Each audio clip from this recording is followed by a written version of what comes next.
The mystery in room 808, death of a U.S. Special Forces officer in Dhaka.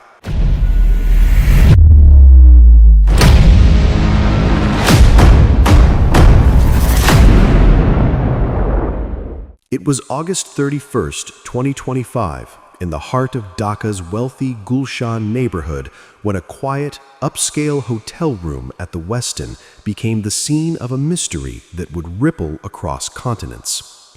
In room 808, a 50-year-old American named Terrence Arvelle Jackson was found dead, and from that moment on, his death sparked questions that no official explanation fully answered. Terrence Arvelle Jackson was no ordinary traveler.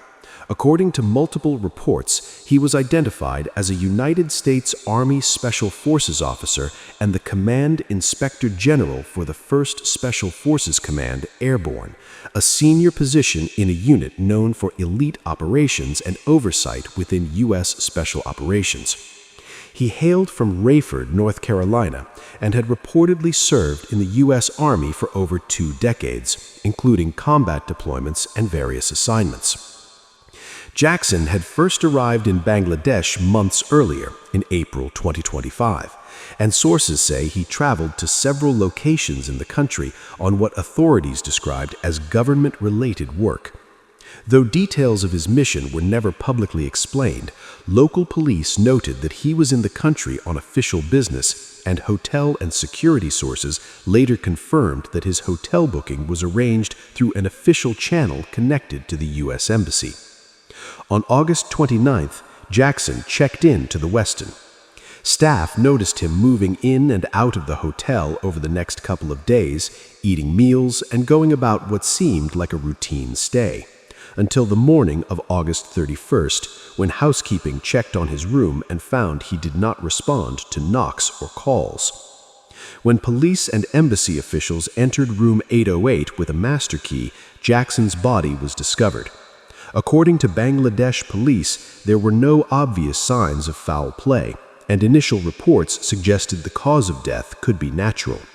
Local authorities reviewed CCTV footage covering his last days in the hotel and saw no suspicious activity. Despite this, no local autopsy was conducted, and his body was quickly handed over to officials from the U.S. Embassy. This handling of the case, with embassy officials overseeing the removal of Jackson's body and personal belongings, and the absence of an autopsy by Bangladeshi authorities, left room for speculation. Some analysts pointed out that the presence of a senior U.S. Special Forces officer in Bangladesh at that moment, paired with the unusual procedural steps, raised eyebrows in diplomatic and intelligence circles. In the days that followed, journalists, regional observers, and social media users began to fill the void of official answers with their own theories.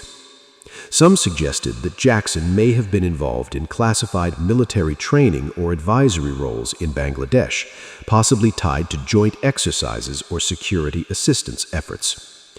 Others noted the timing of his death came against a backdrop of shifting geopolitical dynamics in South Asia, prompting analysts to ask whether his presence was related to broader strategic interests in the region.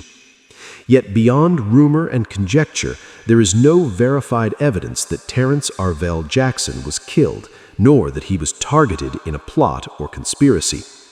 Police have maintained that the death appears natural, and U.S. Army officials even clarified, amid conflicting media reports, that no active Special Forces personnel were officially reported missing in Bangladesh. This contradiction between local reporting and official U.S. military statements only deepened the mystery surrounding his death. For many observers, the lack of transparency around the circumstances of his death, particularly the absence of an autopsy, stands as the most troubling aspect of the story. In a world where military and intelligence operations are often shrouded in secrecy, the sudden passing of a senior officer in a foreign capital, handled largely behind closed doors, leaves journalists, analysts, and the public without clarity. The disappearance of clear answers has created a gap that speculation cannot fill. Was Jackson's death truly due to natural causes? Was there something about his mission, his contacts, or his work in Bangladesh that authorities have not disclosed? Or is the truth simply lost in the bureaucratic fog that often surrounds high-level military travel abroad? As of now, Terrence Arvelle Jackson's death remains officially unexplained beyond preliminary reports of natural causes. His life cut short far from home in a luxury hotel room in a city he was serving in a government capacity. The unanswered questions linger, a haunting reminder of how even those trained for danger can meet an ordinary end under extraordinary uncertainty.